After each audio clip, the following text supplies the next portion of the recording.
Life ministries come out of the world.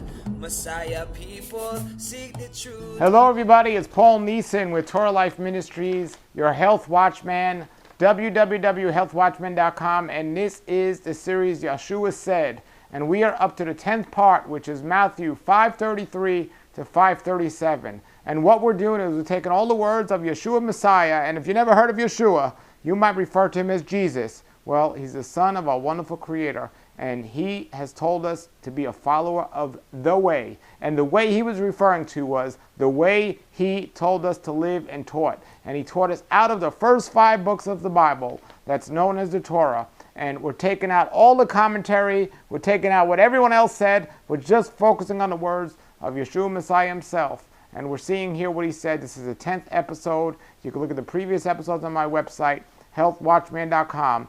But we look here what he says. It's Matthew 5:33 to 5:37. We see Yeshua our Messiah teaching about vows. And what exactly he said was, starting at 5:33, you have also heard that our ancestors were told, you must not break your vows, or do not break your oath. You must carry out the vows you make to our Creator. But I say, do not make any vows. Do not say by heaven, because heaven is our Creator's throne. And do not say by the earth, because the earth is his footstool. And do not say by Jerusalem, because Jerusalem is the city of the great king. Do not even say by my head, for you can't turn one hair white or black. Just say a simple yes, I will, or a no, I won't. Anything beyond that is from the evil one. And that was the words of Messiah himself. Now, let's look at this a little bit more closely, because I wrote a whole chapter in my book, Health According to the Scriptures, of the importance of keeping a vow when you make a vow. And I talk about this all the time. It says in the Scriptures not to break the vow, and there's a curse for breaking your vow. And today, making a promise means very little. It means almost nothing to people. Unless you have a signed court document or a notarized piece of paper, your word means very little. However, in those days, your word meant everything. So when you made a vow, when you made a covenant, when you made a promise, you kept it no matter what. And we're going to see some examples, because if you broke that vow, you knew the consequences. The problem is today, many people make vows and they just don't know the consequences, or they don't realize the consequences. And the biggest one they make today is they accept Yeshua as their Messiah, and all of a sudden they think they're saved and their life is going to be just a wonderful rainbow and everything's going to be wonderful and everything else. They don't understand that that's not necessarily true.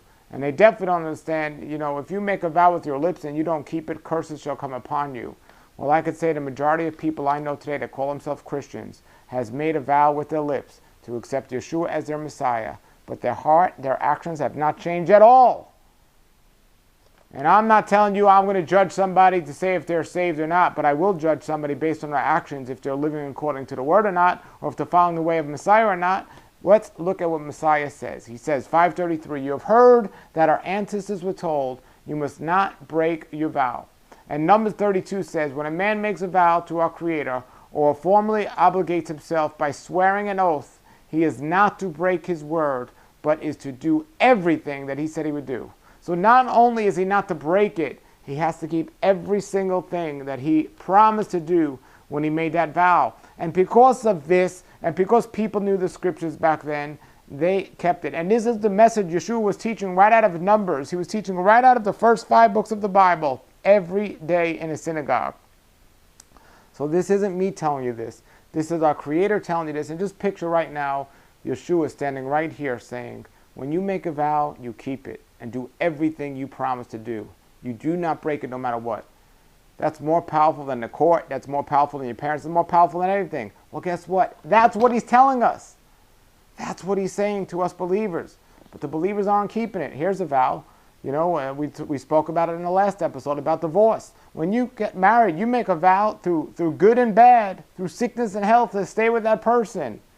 You just broke your vow if you're getting a divorce. Oh, but he allows it in Scripture. Well, he hates divorce. Just because he allows it doesn't mean it's okay. And he says here, do not break your vows. Do not break your vows. 5:33 goes on to say, you must carry out the vows you make to our Creator. So let's look at this more closely. Because Yeshua, what he does is he quotes or says something from the original covenant in everything he says. That's what he does. For those people out there that say the original covenant, or they call it the Old Testament, is done away with because we have a New Testament now and everything goes and everything's okay, that's no. If you take away the original covenant, you have no new covenant. Take away the Old Testament, there's no such thing as a New Testament, because everything Messiah is saying came from the original covenant. It says here, you must carry out the vows you make to our Creator. Well, in Deuteronomy 23, 21 to 23, it says, when you make a vow to our Creator, be prompt in filling whatever you promised Him. For your Creator demands that you promptly fill all your vows, or you will be guilty of sin. Or you will be guilty of sin. However, it is not a sin to refrain from making a vow, but once you have voluntarily made a vow, be careful to fulfill your promise to your wonderful Creator. So now you see that, and here you see Yeshua Messiah just saying, look, don't even make a vow. Don't make a vow, just let your yes be yes and your no be no. And if people trust you, you don't have to go swearing and making vows and all. No, let your yes be yes and your no be no. That's it. The only time people want something more than a yes or no is when they don't trust you. But when you're known as a trustful person, you say something, you say, yes, I'll do it, that's it. That's all that needs to be done. People will listen. But when you start saying, questionable things and breaking your vows, that's when people don't trust you. So Yeshua says, 5:34, but I say, do not make any vows. Do not say by heaven, because heaven is our wonderful Creator's throne. People all today are swearing, by the name of our Creator, and are swearing by heaven. Do not say by the earth, because the earth is a footstool. And do not say by Jerusalem, because it's the city of the great King. Do not even say by my head, for who can turn one white hair black or white? Don't make a vow. It says just a simple yes, I will, or no, I won't. Anything beyond this is from the evil one, which will create you to sin.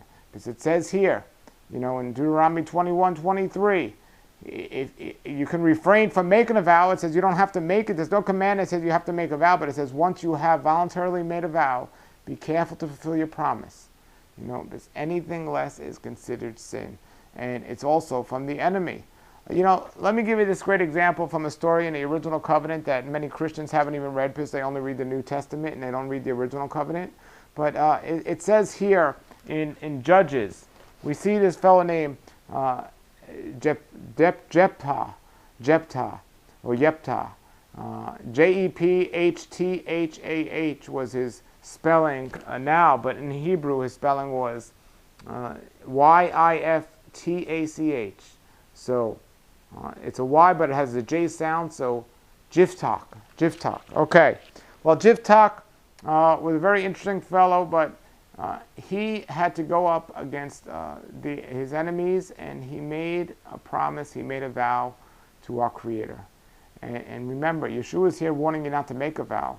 But his vow is found in Judges 11:29. It says, at that time the Spirit of our wonderful Creator came upon Jephthah, or you know what I'm talking about.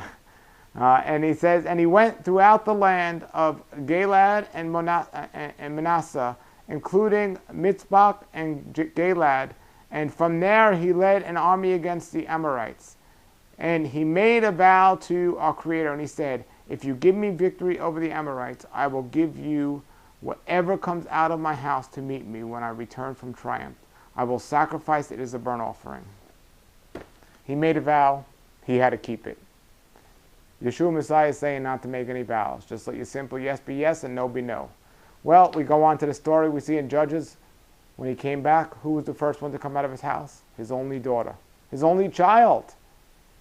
He had to keep his vow. So much so that he sacrificed his only daughter because he kept his vow. That's what we're told to do. Man, if you knew the consequence of making a vow, you'd be thinking twice about doing it as well. Genesis 9:9 says, as for me, I am establishing my covenant with you, with your descendants after you. That's what our Creator tells us. Covenant means promise. Covenant means promise. Let's look at another biblical character that you might be more familiar with and look at this topic of vows. We look at Joshua. One of the most righteous person in all of Scriptures. one of the only ones to come out of Egypt and go across the promised land, one of the two. And in Joshua 6:22, what happened was, he told his spies to bring Rahab and her family into safety. And this was in the second chapter of Joshua, because she lied to save them. She saved them. She understood what she had to do, and she saved them. And he kept his word. He keeps his word. Because the spies said, if you save us and don't tell on us, we'll come back and get you. And Joshua had to keep his word. But it goes on to say, Joshua was deceived later on, and he still kept his word. Because when the Israelites went into the promised land, and they were following the instructions of our Creator and destroying all the unclean things around them, and eventually they didn't destroy all of them, and that's why they ultimately suffered as well. But they were told to destroy the things around them, the communities around them that were unclean, so they do not partake in the practice of those things. They're called to be set apart. Well, that's what they were doing. But when the inhabitants of Gibeon heard what Joshua had done to Jericho and Ai, they developed a clever deception. Joshua 9:3-4. And the deception was they made their clothes all ripped and look old and everything else, and they came up to Joshua and they said, we come from a far, far away country. We don't live here. Because Joshua was told to destroy all the local communities and not anything about the communities far, far away. So after this deception, what happened was, and this was in Joshua 9:15, it says, Joshua fully made this covenant with them, saying, we won't destroy you, you come work for us, and this is how it's going to be, we'll make peace with you, and so on. Well, he was deceived into doing this, but he still made a covenant with them. He still gave them his word and made a promise. And even later on, when they were deceived, when they were found out that they were deceived, they didn't go back on their word, because they understand the importance of vows. In Joshua 9:19-20 it says, however, the leaders replied to the whole community, we have sworn to them by our Creator of Israel, so we can't touch them. Here is what we will do. We will let them live so that our Creator's anger will not be on us, because the oath we swore to them. Very few people are able to keep their promises or their vows, because things come up. People are deceived, surprises come up, things happen. Just let your simple yes be yes and your no be no. Why do you have to go and swear and make a vow about it? If somebody asks me, hey, Paul, can you come help me wash my car next week? If I think I could, I'll say yes. I'll do my best to get there. And if something comes up, I did my best, but it didn't work out. I'm sorry, let's reschedule. But I'm not going to say, yes, I swear, I swear by Israel, or I swear by heaven, I'll be there, and you have my word, you can count on me, because I can't break my vows, so I'm not going to make one. But then we go and we see later in the book of Samuel, we see Saul going back, and it says Saul later broke the promise when he killed the Gibeonites, which was Joshua promised that they wouldn't, the Israelites. He didn't say I wouldn't, he said the Israelites will not destroy the Gibeonites. But Saul went ahead and he did that. And because of this broken covenant, it says in 2 Samuel 21:1 that there would famine in the days of David for 3 years. And I believe it was because of this broken covenant that was made. 3 years of famine. And that's what's going on here today. 3 years of starvation around the land because of this broken promise. Jeremiah 11:3 says, a curse on anyone who does not pay attention to the words of this covenant. A curse if you're not paying attention to the words of the covenant. A curse to those that do not pay attention to the words of the covenant.